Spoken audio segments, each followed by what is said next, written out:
അസുഖം ഒരുവിധമൊക്കെ ഭേദമായിട്ടുണ്ട്? ഇല്ല ഇല്ല, അസുഖം താഴെ പോയതിൻ്റെ ഒരു ഭേദമാകലുണ്ട് താൽക്കാലികമായിട്ട്. കാരണം താഴോട്ട് പോയി കഴിഞ്ഞ് കഴിഞ്ഞാൽ ഡിസെൻഡ് ചെയ്ത് കഴിഞ്ഞാൽ ഈ അസുഖം കുറയും. അതാണ് ഈ അസുഖത്തിൻ്റെ പ്രത്യേകത. താഴോട്ട് പോകുമ്പോൾ മരങ്ങൾ കൂടുതലാവും, മോയ്സ്ചർ കൂടുതൽ വരും. ബേസ് ക്യാമ്പിൽ മരങ്ങളൊന്നുമില്ല, ഡ്രൈ ആയിട്ടുള്ള എയറാണ്. അപ്പം അവിടെ നിന്ന് കഴിഞ്ഞാൽ അസുഖം കൂടത്തുള്ളൂ. താഴോട്ട് പോയതിൻ്റെ ഒരു ആശ്വാസം ഉണ്ടായിരുന്നു. പിന്നെ അത്യാവശ്യം നല്ല ഭക്ഷണമൊക്കെ താഴെ കഴിച്ച് ഞാൻ അവിടെ മൊണാസ്ട്രിയിൽ ഇരിക്കുകയായിരുന്നല്ലോ. കാരണം ബേസ് ക്യാമ്പിൽ തന്നെ ഞാൻ നിൽക്കുകയായിരുന്നെങ്കിൽ എനിക്ക് ആ വായു തന്നെ ശ്വസിക്കേണ്ട വന്നേനെ. അപ്പോൾ തിരിച്ച് ബേസ് ക്യാമ്പിലെത്തി ഫൈനലായിട്ട് മേളിലേക്ക് പോവാണ്. അപ്പോൾ മേളിലേക്ക് പോകുമ്പോൾ ഉണ്ടാകുന്ന സാഹചര്യം എന്ന് വെച്ച് കഴിഞ്ഞാൽ ഇപ്പോൾ ക്യാമ്പ് 1-നും ക്യാമ്പ് 2-നും ഇടയ്ക്കൊരു ഏരിയ ഉണ്ട്. നമുക്ക് ക്യാമ്പ് 2 അവിടെ നിന്ന് കാണാൻ പറ്റും. പക്ഷേ നടപ്പെന്ന് പറഞ്ഞാൽ 7-8 മണിക്കൂർ കണ്ടിന്യൂസ് ആയിട്ട് നടന്നാൽ നമുക്ക് സ്ഥലം തീരത്തില്ല, നമ്മൾ നടന്ന് തീരത്തില്ല. ഫ്രണ്ടിൽ നമുക്ക് കാണാൻ പറ്റും എത്തേണ്ട സ്ഥലം. 8 മണിക്കൂർ 10 മണിക്കൂർ കണ്ടിന്യൂസ് ആയിട്ട് നടക്കണം. അപ്പോൾ നമുക്കൊരു താളം ഇല്ലാതെ, നമുക്ക് സെൽഫായിട്ടൊരു മോട്ടിവേഷൻ ഇല്ലാതെ നമുക്ക് നടക്കാൻ പറ്റത്തില്ല. കാരണം വേറെ ആരും നമ്മുടെ കൂടെ ഇല്ല. നമുക്ക് ഒരു നിമിഷം മതി നമ്മുടെ മോട്ടിവേഷൻ പോകാൻ. അപ്പോൾ തന്നെ ആ മോട്ടിവേഷൻ പോയി കഴിഞ്ഞാൽ എന്ത് ചെയ്യും, നമ്മളപ്പോൾ തന്നെ തിരിച്ചിറങ്ങും. ആ സെൽഫ് മോട്ടിവേഷൻ ഇത്രയും നേരം നമ്മുടെ കയ്യിൽ വെക്കുക എന്നുള്ളതാണ് ആ ഒരു ഭയങ്കരമായിട്ടുള്ളൊരു പ്രശ്നമാണത്. അത് എങ്ങനെയോ എനിക്ക് സ്വന്തമായിട്ട് വന്നതാവാം, അല്ലെങ്കിൽ എൻ്റെ കഴിവുകൊണ്ടാണെന്ന് അറിയത്തില്ല. എനിക്ക് ആ മോട്ടിവേഷൻ ഉണ്ടായിരുന്നു, മുന്നോട്ട് പോകണം എന്നുള്ളത്, വയ്യാതിരുന്നിട്ട് പോലും. അപ്പോൾ അങ്ങനെ ക്യാമ്പ് 2-ലെത്തി. ക്യാമ്പ് 2-ലെത്തിയിട്ട് നെക്സ്റ്റ് ഡേ ഞങ്ങൾ ക്യാമ്പ് 3-ലെത്തി. ക്യാമ്പ് 3-ലെത്തി. ക്യാമ്പ് 4-ലെത്തി. ക്യാമ്പ് 4-ലെത്തി നമ്മൾ രാത്രി കിടന്ന് ഉറങ്ങത്തില്ല. 7800 മീറ്ററിലാണ് ക്യാമ്പ് 4 ഇരിക്കുന്നത്, ഡെത്ത് സോണിലാണ് ഇരിക്കുന്നത്.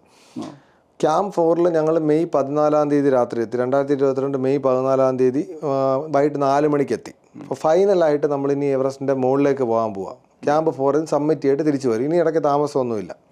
അപ്പം അങ്ങനെ ഈ ക്യാമ്പ് 4-ൽ നിന്ന് വൈകുന്നേരം ഒരു രാത്രി 8 മണിക്ക് ആണ് നമ്മൾ യാത്ര ആരംഭിക്കുന്നത്. രാത്രിയാണ് നമ്മൾ സഞ്ചരിക്കുന്നത്.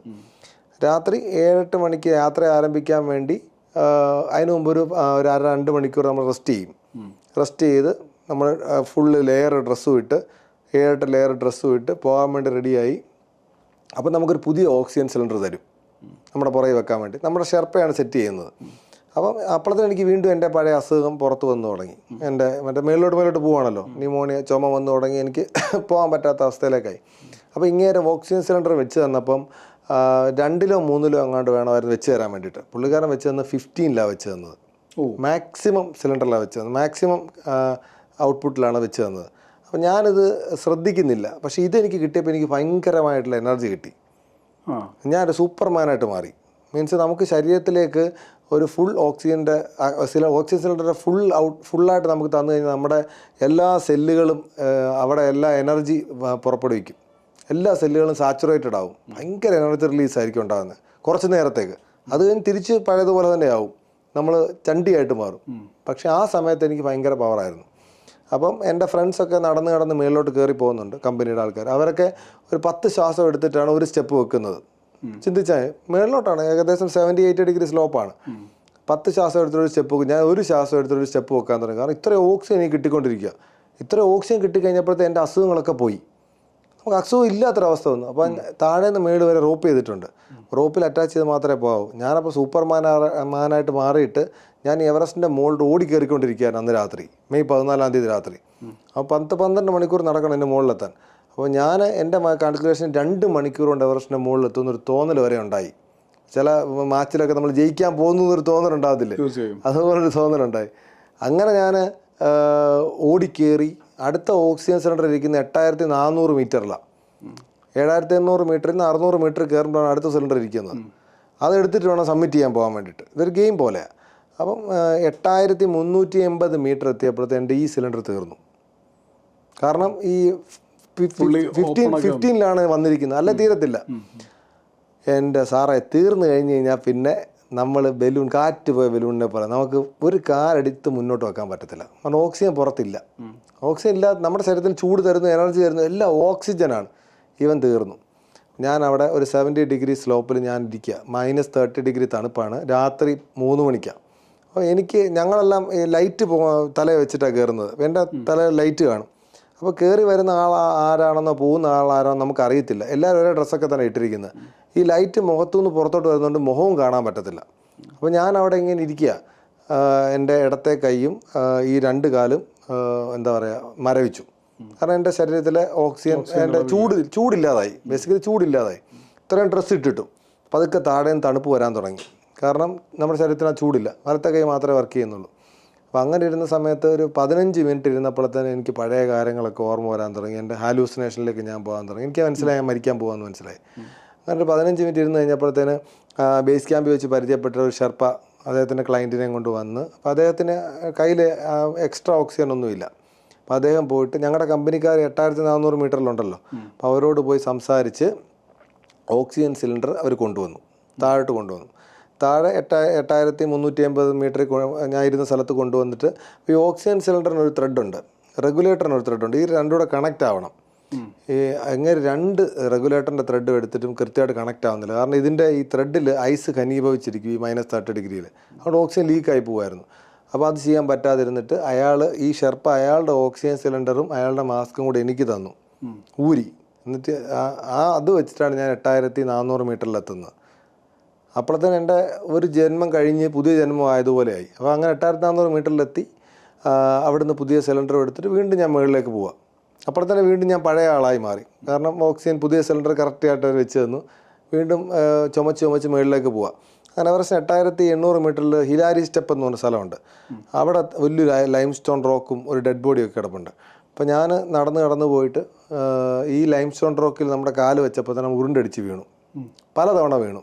ആ റോക്ക് ക്ലോസ് ചെയ്യാൻ ഇച്ചിരി പാടാണ്. കാരണം ഇപ്പം ഏതോ ഭൂകമ്പമൊക്കെ ഉണ്ടായിരുന്നു 2015. അതിന് ശേഷം അവിടുത്തെ മൊത്തം സ്ട്രക്ചർ മാറിയിട്ടുണ്ട് ഈ ഹിലാരി സ്റ്റെപ്പിൻ്റെ. അപ്പോൾ അതുവഴി പോകാൻ ഇച്ചിരി പാടാണ്. 2-3 പ്രാവശ്യം ഉരുണ്ടടിച്ച് വീണു. ഒരു പ്രാവശ്യം ഞാൻ അവിടെ കിടന്ന ഡെഡ് ബോഡിയുടെ മേളിലോട്ട് വീണു. ഈ ഡെഡ് ബോഡിയൊക്കെ അവിടെ കിടക്കുന്നുണ്ട്. ഡെഡ് ബോഡി അവിടെ കിടക്കണം. പോകുന്ന വഴിക്ക് പല ഡെഡ് ബോഡികളും ഉണ്ട്. ഇതൊക്കെ കാണാം. അത് മരിച്ചു കിടക്കുന്നവരാണല്ലോ. ഞാനും ഏകദേശം 200ഓളം ഡെഡ് ബോഡികളോടെ ഉണ്ട്. ഞാൻ 201ാമത്തെ ആളാവേണ്ട ആളാണെന്നാണ് എനിക്ക് തോന്നുന്നത്.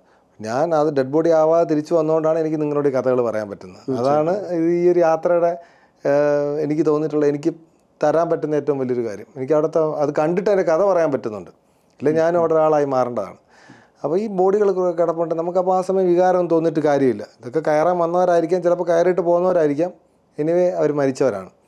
അപ്പം പണ്ടൊക്കെ ഈ ഡെഡ് ബോഡി നോക്കിയിട്ടായിരുന്നു ആൾക്കാർ വഴി നിശ്ചയിച്ചുകൊണ്ടിരുന്നത്, പണ്ടത്തെ കാലഘട്ടത്തിൽ.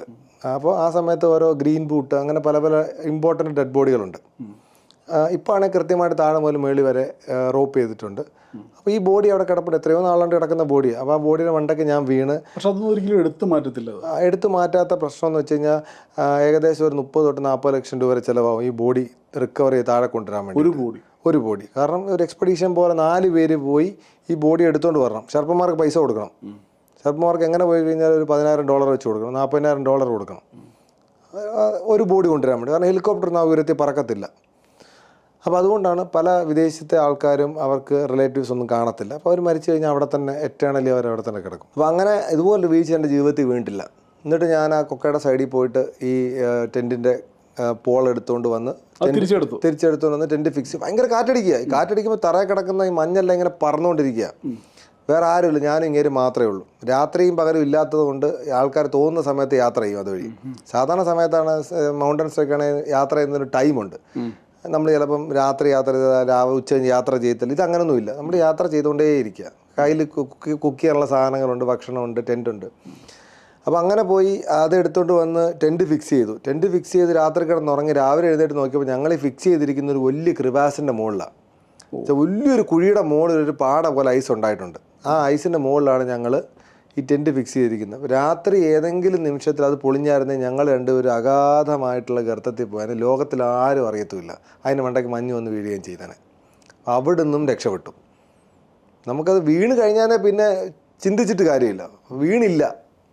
അപ്പോൾ ഞങ്ങൾ രാവിലെ എഴുന്നേറ്റ് സൂര്യൻ കുറച്ചുകൂടെ ബ്രൈറ്റ് ആയപ്പോഴാണ് ഞങ്ങൾ മനസ്സിലായത് ഞങ്ങൾ ടെൻറ്റ് ക്യാമ്പ് ചെയ്ത സ്ഥലം തന്നെ അട്ടറി ഫെയിലിയർ സ്ഥലത്തായിരുന്നു ക്യാമ്പ് ചെയ്തത്. അപ്പോൾ അങ്ങനെ ദനാലി വളരെ റിസ്കി ആയിട്ടുള്ളൊരു പർവ്വതമായിരുന്നു. അത് വളരെ റിസ്ക് ആയിട്ട് തന്നെയാണ് നമ്മളത്. ഈ ആഫ്രിക്കയിലും ബാക്കിയുള്ള സ്ഥലങ്ങളിലൊക്കെ ചെയ്യുമ്പോൾ എങ്ങനെയായിരുന്നു? ആഫ്രിക്കയിൽ മൗണ്ട് കിളിമഞ്ചാരോയിലാണ് പോയത്. കിളിമഞ്ചാരോ പറഞ്ഞതുപോലെ ഒരു ഈസി ട്രക്കിംഗ് ആണ്. മാത്രമല്ല കിളിമഞ്ചാരോയിലുള്ള ആഫ്രിക്കൻസ് ഗൈഡുമാരായിട്ടുള്ള ആഫ്രിക്കൻസ് ഭയങ്കര സപ്പോർട്ടീവാണ്. അവരിപ്പോൾ നിങ്ങൾക്ക് പറ്റത്തില്ലെന്ന് പറഞ്ഞാൽ നിങ്ങളെ പൊക്കിക്കൊണ്ടു പോകും. അത് നടക്കാൻ പറ്റത്തില്ല, തലയെ വെച്ചുകൊണ്ട് ഇതിൻ്റെ മുകളിലെത്തിക്കുന്ന ഈ അടിമ വംശത്തിൻ്റെ ഇത് ഇതുവരെ തൊട്ട് പോകാത്ത ഒരു ആൾക്കാരാണ് ഈ പറയുന്ന ആഫ്രിക്കയിലുള്ള ആൾക്കാർ. ഈ അമേരിക്കയിലുള്ള ഗൈഡ്സിൻ്റെ പ്രത്യേകത എന്ന് വെച്ച് കഴിഞ്ഞാൽ അവന്മാർ പറയുന്നത് നമ്മൾ കേൾക്കണം. കുറച്ച് നേരം കഴിയുമ്പോൾ നമ്മൾ തന്നെ ആലോചിക്കും, ഞാൻ പൈസ കൊടുത്തിട്ടാണോ ഇനി അവൻ്റെ പണിക്കാരനാണോ ഞാനെന്ന് നമുക്ക് തോന്നും. അമേരിക്കൻ ഗൈഡ്സ് ഷെർപ്പന്മാരെന്ന് വെച്ച് കഴിഞ്ഞാൽ ഈക്വലാണ്. അവൻ പറയും നമ്മൾ കേൾക്കും, നമ്മൾ പറയും അവൻ കേൾക്കുന്നു. ആഫ്രിക്കർ അങ്ങനെയല്ല, നിങ്ങൾ പറയുമൊന്നും വേണ്ട, നിങ്ങളെ പൊക്കി എടുത്തുകൊണ്ട് പോവുക. ഇങ്ങനെ പല സ്ഥലത്തും പല രീതിയിലുള്ള ആൾക്കാരാണ്. ഭയങ്കര പവർഫുള്ളാണ് ആഫ്രിക്കൻസിലെ ഷെർപ്പന്മാർ ഈ ആഫ്രിക്ക കൺട്രീസിൽ. അപ്പോൾ അതുകൊണ്ട് തന്നെ കിളിമഞ്ചാരോ കുറച്ചും എളുപ്പമാണ്, പറയുന്നത്ര ബുദ്ധിമുട്ടൊന്നുമില്ല. അത്യാവശ്യം വെതറും വർഷത്തിൽ 365 ദിവസവും കയറാൻ പറ്റുന്ന രീതിയിലുള്ള വെതറാണ്. പിന്നെ അതിൻ്റെ ഭംഗി എന്ന് പറഞ്ഞു കഴിഞ്ഞാൽ അതിൻ്റെ താഴെ റെയിൻ ഫോറസ്റ്റാണ്, എവർഗ്രീൻ ഫോറസ്റ്റാണ്.